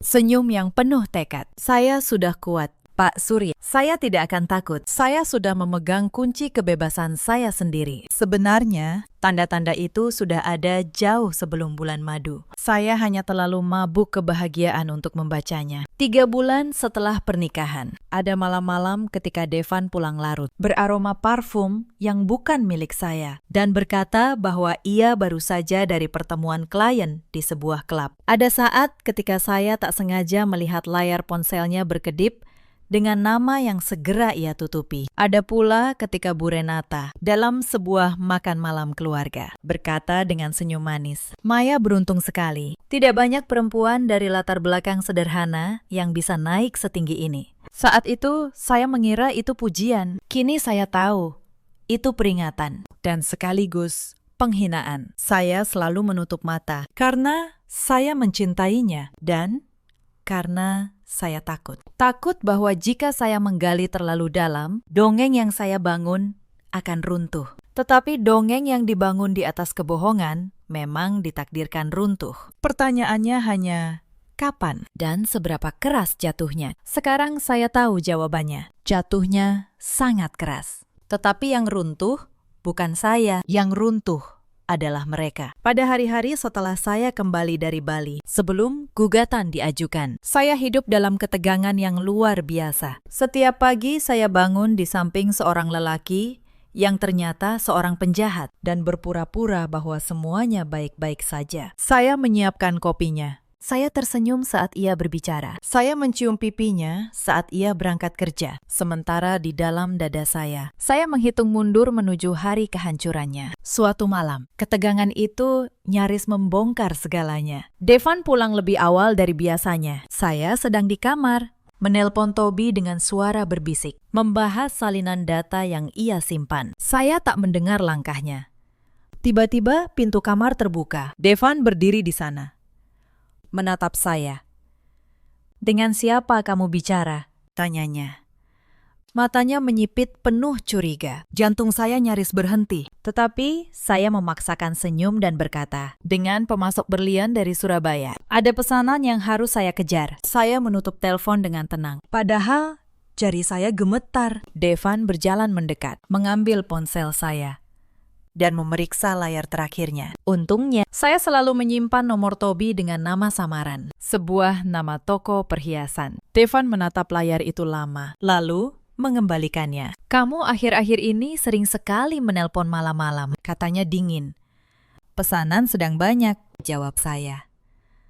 Tidak seperti seseorang yang punya banyak waktu untuk bermain golf. Sindiran itu cukup untuk mengalihkannya. Ia mendengus dan pergi. Tetapi malam itu mengajarkan saya satu hal penting. Saya harus lebih berhati-hati. Saya menyalin seluruh percakapan dan jadwal saya ke perangkat terpisah yang saya titipkan kepada Toby. Jika Devan sampai menemukan apapun, saya harus memastikan bukti utama tetap aman di luar jangkauannya. Saya juga mulai diam-diam mengumpulkan bukti tambahan. Saya memotret dokumen-dokumen yang kadang Devan tinggalkan sembarangan di meja kerjanya. Saya mencatat nama-nama rekan bisnis yang kerap ia temui. Saya menyimpan jejak setiap kebohongan kecilnya. Pak Surya pernah berkata, dalam kasus seperti ini, bukti tak pernah terlalu banyak. Maka saya menjadi seorang pengumpul yang sabar dan teliti. Sebagaimana dulu saya teliti merangkai setiap permata pada sebuah kalung. Dan semakin saya menggali, semakin saya sadar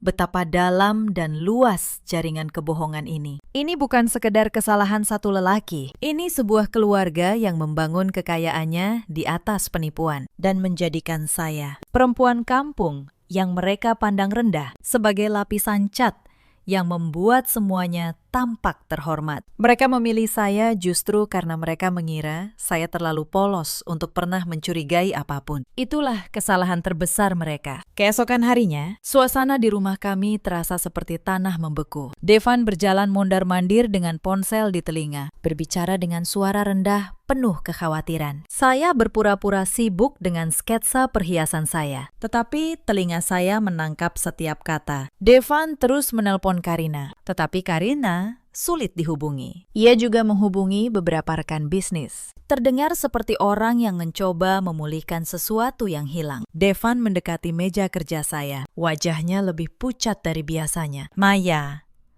kamu harus bantu aku," katanya tanpa basa-basi. Saya menatapnya dengan pandangan kosong. "Bantu apa, Devan?" "Aku kehilangan benda penting milik kantor, sebuah perangkat data. Kalau kamu melihatnya dimanapun, kabari aku." "Ini sangat penting," suaranya bergetar. "Saya tidak melihat apa-apa," jawab saya tenang. Saya nyaris merasa kasihan. Nyaris. Lalu saya teringat bau parfum perempuan di kain beludru itu, dan rasa kasihan saya menguap. Malam itu, Devan tak tidur. Saya mendengarnya menggeledah lemari, membongkar laci, memeriksa setiap sudut ruang kerjanya. Pagi harinya, lingkar matanya menghitam. Saya tahu hari-hari ke depan akan menjadi neraka baginya. Dan saya, untuk pertama kalinya, merasa tenang. Gugatan cerai diajukan 3 hari kemudian. Pak Surya mengurusnya dengan cepat dan rapi. Bersamaan dengan itu, laporan resmi diserahkan kepada pihak berwenang. lengkap dengan salinan data. Roda mulai berputar. Rekening-rekening gelap Devan satu persatu dibekukan. Reaksinya datang seperti badai. Devan menghambur ke butik saya pada siang hari, mendobrak pintu, mengabaikan pelanggan yang ada. Apa yang kamu lakukan, Maya? Bentaknya. Rekeningku diblokir. Kartu-kartuku tak berfungsi. Ini ulahmu, kan? Kamu yang mencuri kunci itu. Saya berdiri tenang di balik etalase. Kunci apa? Devan, saya tidak mengerti. Yang saya tahu, saya mengajukan cerai karena kamu berselingkuh. Sisanya urusan hukum. Kamu pikir kamu siapa? Desisnya. Tanpa aku. Kamu bukan apa-apa. Kamu hanya perempuan kampung yang aku angkat. Kata-kata itu, yang dulu mungkin akan menghancurkan saya, kini hanya membuat saya tersenyum. Kalau begitu, lihat apa yang bisa dilakukan perempuan kampung ini, kata saya pelan. Sekarang keluar dari butik saya sebelum saya panggil keamanan. Devan pergi dengan wajah merah padam. Tetapi saya tahu ini baru permulaan. Esoknya, giliran Bu Renata yang datang. Ia muncul di rumah dengan dagu yang masih terangkat, meski matanya sudah berkaca-kaca. Maya, katanya, dengan nada yang berusaha tetap berwibawa. Apapun yang kamu temukan, lupakanlah. Demi keluarga ini. Devan, anak yang baik. Ia hanya tergelincir. Kita selesaikan ini secara kekeluargaan. Secara kekeluargaan, Bu?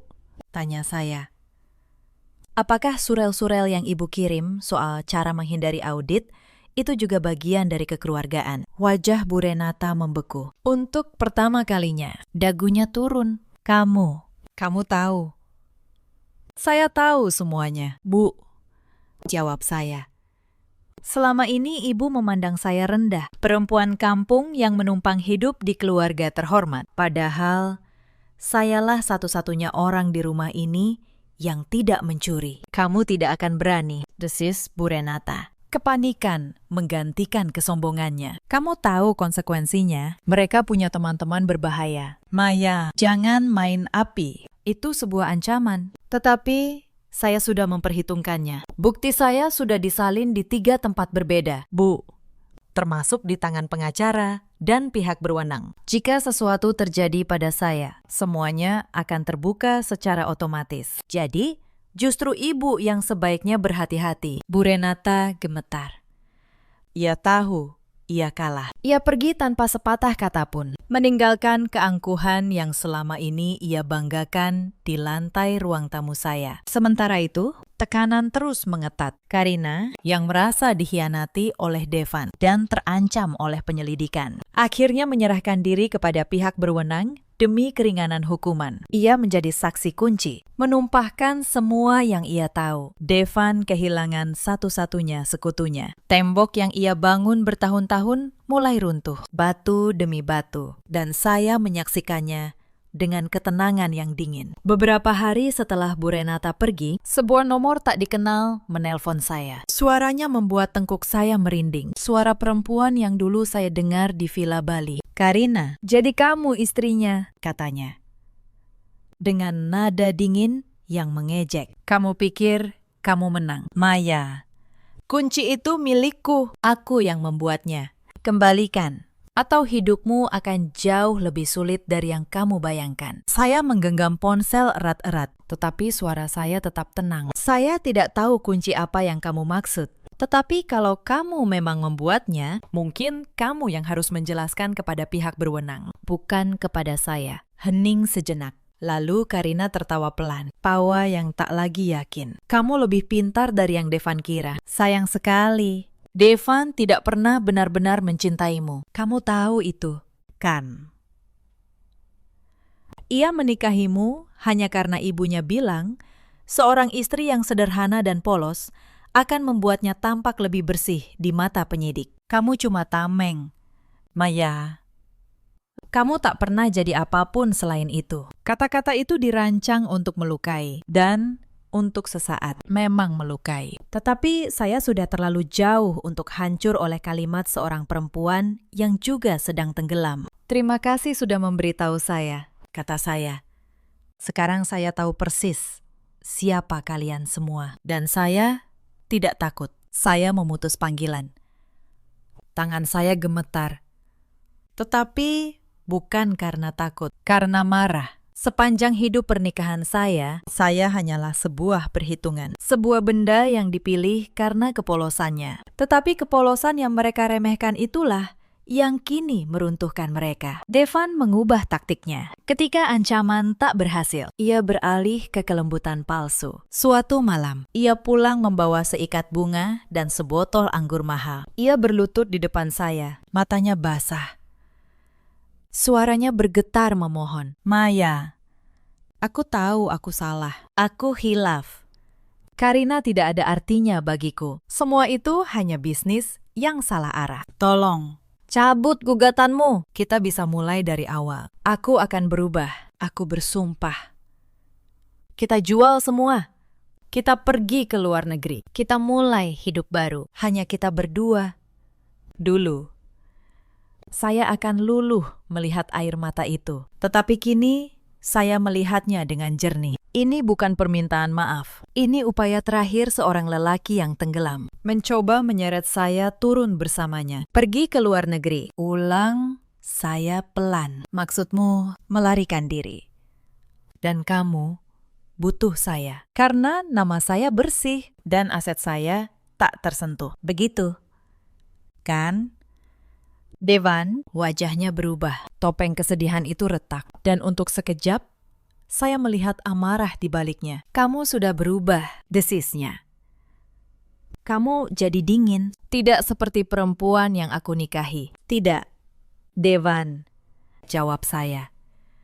Saya tidak berubah. Saya hanya akhirnya membuka mata. Perempuan yang kamu nikahi itu tetap di sini. Hanya saja, sekarang ia tahu siapa kamu sebenarnya. Devan bangkit, menendang botol anggur hingga pecah berkeping di lantai. Ia keluar membanting pintu. Malam itu, saya menyapu pecahan kaca itu sendirian. Dan anehnya, saya merasa lebih ringan daripada yang pernah saya rasakan sepanjang pernikahan kami. Tetapi Devan belum menyerah. Beberapa hari kemudian, Pak Surya menelpon dengan kabar mengejutkan. Devan, melalui pengacaranya, mengajukan klaim atas butik saya. Ia berdalih bahwa modal awal butik itu sebagian berasal dari uang bersama mereka dan menuntut bagian darinya. Ini adalah serangan yang licik. Ia tahu butik adalah seluruh hidup saya, jiwa saya. Menghancurkannya berarti menghancurkan saya. Jangan khawatir. Nyonya Maya, kata Pak Surya tenang. Saya sudah memeriksa catatan keuangan butik Anda. Semuanya bersih. Semua modal tercatat atas nama Anda sendiri. Sejak 8 tahun lalu, jauh sebelum Anda menikah. Justru klaim ini akan menjadi bumerang. Ia memaksa pengadilan menelusuri asal-usul uangnya sendiri. Dan disitulah jejak pencucian uang itu akan semakin terang. Saya hampir tertawa. Dalam keputusasaannya, Devan justru menggali kuburnya sendiri lebih dalam. Setiap langkah yang ia ambil untuk menyelamatkan diri malah mengencangkan jerat di lehernya. Tekanan keuangan membuat Devan semakin nekat. Suatu sore, Toby datang ke butik dengan wajah serius. Maya, ada yang mengikutimu. Aku perhatikan sejak kemarin, sebuah mobil hitam parkir di seberang butik, berganti-ganti orang. Jantung saya berdebar. Ini ancaman yang Bu Renata sebut. Teman-teman, berbahaya. Tenang, kata Toby. Aku sudah memasang sistem keamanan di butik dan rumahmu. Dan aku sudah mengirim peringatan ke pihak berwenang. Kalau mereka berani bergerak, mereka justru akan mempercepat penangkapan Devan. Toby tersenyum. Mereka tak akan menyentuhmu. Maya, aku berjanji malam itu, untuk pertama kalinya, saya menyadari betapa Toby selalu ada, tanpa pamrih, tanpa topeng. Sementara Devan menjadikan saya tameng. Toby menjadikan dirinya perisai saya. Bu Renata tak menyerah semudah itu. Ketika ancaman dan permohonan gagal, ia mencoba cara lain. Mempermalukan saya di depan umum, agar saya takut dan mundur. Pada sebuah acara amal yang dihadiri kalangan sosialita Jakarta. Acara yang juga saya hadiri sebagai desainer yang menyumbang perhiasan lelang. Bu Renata sengaja datang di tengah keramaian. Dengan suara yang cukup keras agar terdengar banyak orang, ia berkata, Maya, sungguh tega. Kamu menghancurkan keluarga yang sudah mengangkat derajatmu. Kamu lupa dari mana asalmu. Anak penjahit dari kampung yang kami terima dengan tangan terbuka. Sekarang kamu menyebar fitnah keji tentang suamimu sendiri. Beberapa pasang mata menoleh. Saya merasakan panas di wajah saya. Dulu, saya akan menunduk, meminta maaf, dan pergi. Tetapi malam itu, saya berdiri tegak. Saya menatap Bu Renata, lalu menjawab dengan suara tenang yang menjangkau seluruh ruangan. Ibu benar, kata saya. Saya memang anak seorang penjahit. Ibu saya mengajari saya menjahit kancing yang lepas, menambal yang sobek, dan membuat sesuatu yang sederhana menjadi indah dengan tangan yang jujur. Itu warisan yang saya banggakan. Dan satu hal yang ibu saya tak pernah ajarkan adalah berpura-pura tidak tahu ketika ada yang busuk di dalam rumah. Jika ibu menyebut kebenaran sebagai fitnah, mungkin ibu lupa kebenaran tidak butuh izin siapapun untuk terungkap. Ruangan hening. Lalu, satu persatu, tamu-tamu itu memalingkan wajah dari Bu Renata, bukan dari saya. Keangkuhan yang ia bawa untuk mempermalukan saya justru berbalik mempermalukannya sendiri. Ia pergi tergesa, dan saya tahu. Itu kali terakhir ia berani menantang saya di depan umum. Sementara itu, kondisi Devan memburuk dengan cepat, tanpa akses ke rekening gelapnya. Gaya hidup mewah yang ia banggakan runtuh dalam hitungan minggu. Mobil-mobilnya ditarik, keanggotaan klub eksklusifnya dicabut. Rekan-rekan bisnis yang dulu mengelilinginya kini menghilang satu persatu, takut terseret dalam penyelidikan. Lelaki yang dulu berjalan dengan dagu terangkat di lobi-lobi perkantoran SCBD kini menjadi orang yang dihindari. Suatu malam, ia datang ke rumah. Kali ini tanpa bunga, tanpa ancaman. Hanya seorang lelaki yang lelah dan kalah. Ia duduk di sofa, kepalanya tertunduk. Aku tidak punya apa-apa lagi, Maya, katanya lirih. Karina pergi. Ibu menyalahkanku. Semua orang meninggalkanku. Saya menatapnya. Dan untuk sesaat, saya melihat bayangan lelaki yang dulu saya cintai. Tetapi saya tahu, belas kasihan adalah jebakan yang sengaja ia pasang. Kamu masih punya satu hal, Devan, kata saya.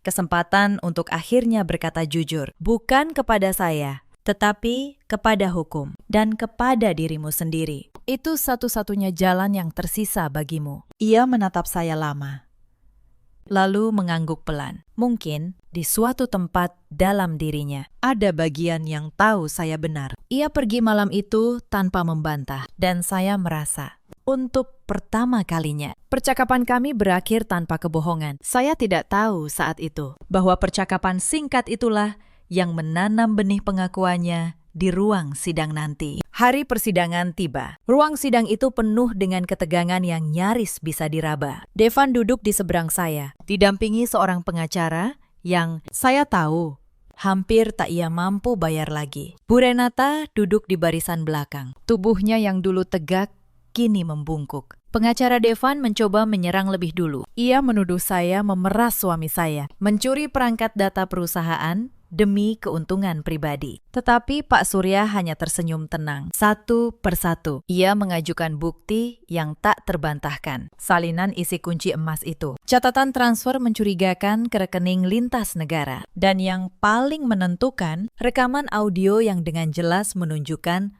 Bu Renata mengetahui keberadaan kunci tersebut. Sebuah rekaman yang berhasil diamankan Tobi. Hakim mengerutkan kening. Wajahnya berubah serius. Dalam hitungan menit, perkara yang diajukan sebagai gugatan cerai berubah menjadi kasus pidana yang jauh lebih besar. Lalu terjadilah sesuatu yang tak saya duga. Devan bangkit dari kursinya. Wajahnya, yang selama bertahun-tahun selalu terkendali, kini hancur oleh penyesalan. Yang mulia, katanya, suaranya parau. Saya ingin mengatakan sesuatu. Saya mengakui, saya telah berbohong dan saya telah mengkhianati Maya. Saya melakukan semua tuduhan itu. Saya mohon maaf kepadanya. Saya akan menerima hukuman apapun. Saya hanya ingin ini berakhir. Pengacaranya terkejut, tetapi pengakuan terbuka Devan justru memperkuat posisi saya sepenuhnya. Sidang ditunda. Pak Surya menoleh kepada saya. Nyonya Maya, pengakuan tadi sangat membantu. Kita hampir memenangkan semuanya. Saya menatap Devan yang dibawa keluar oleh petugas. Anehnya, saya tak lagi merasakan kebencian, hanya kelegaan. Saya telah merebut kembali harga diri saya. Di lorong pengadilan, Bu, Renata menghadang saya. Wajahnya basah air mata. Keangkuhannya lenyap tanpa sisa. Maya, tolong selamatkan Devan. Dia anakku satu-satunya. Kamu yang memegang kuncinya. Tolong.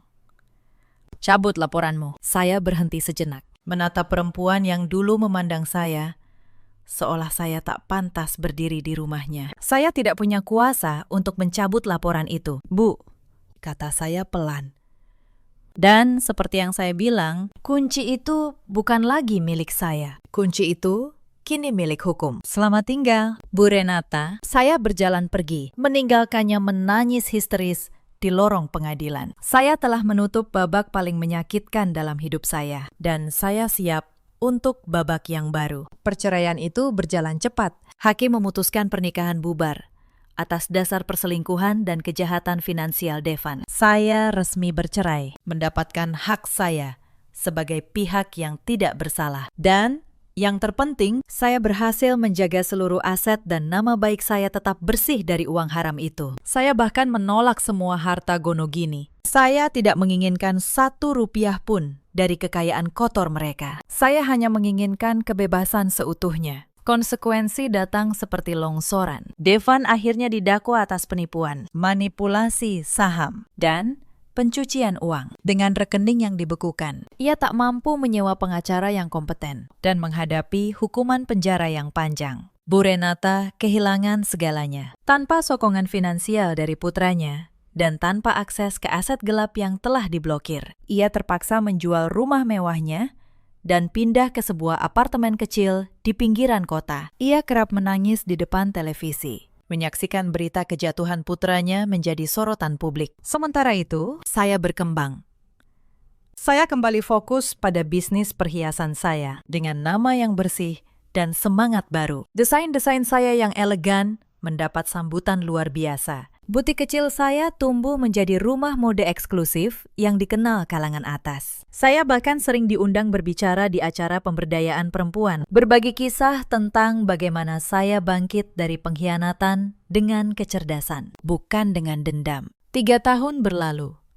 Suatu malam, saya menggelar pameran tunggal untuk koleksi terbaru saya. Saya berdiri di depan karya utama saya, sebuah liontin emas berbentuk kunci. Didesain ulang dari bentuk benda yang dulu menjadi awal kehancuran rumah tangga saya. Benda ini, kata saya kepada para tamu, dulunya simbol pengkhianatan. Tetapi bagi saya, kini ia kunci yang membuka pintu kebebasan saya. Ia mengajarkan bahwa mahkota sejati seorang perempuan tidak terletak pada kekayaan suaminya, melainkan pada harga diri dan keberanian untuk jujur pada dirinya sendiri. Di tengah tepuk tangan, Toby mendekat. Sepanjang 3 tahun ini, ia tak pernah meninggalkan saya. Bukan lagi sekadar sahabat, tetapi seseorang yang membangun segalanya bersama saya di atas dasar kejujuran dan saling menghargai. Kebalikan total dari pernikahan saya yang dulu. Kamu luar biasa, Maya, bisiknya.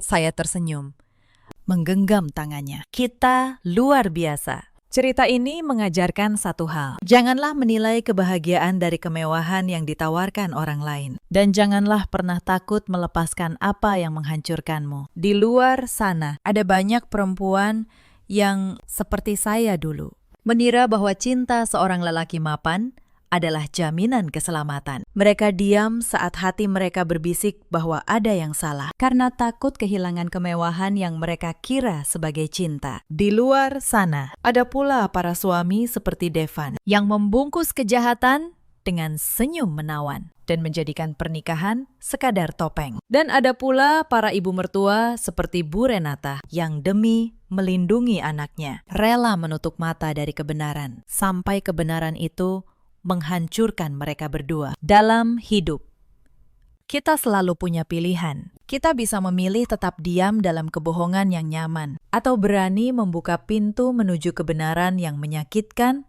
tetapi membebaskan. Saya memilih yang kedua, dan itu mengantarkan saya pada akhir yang paling indah. Jika kisah Maya menyentuh hati kalian, ceritakan pengalaman kalian di kolom komentar. Terima kasih sudah menemani sampai akhir. Sampai jumpa di kisah berikutnya.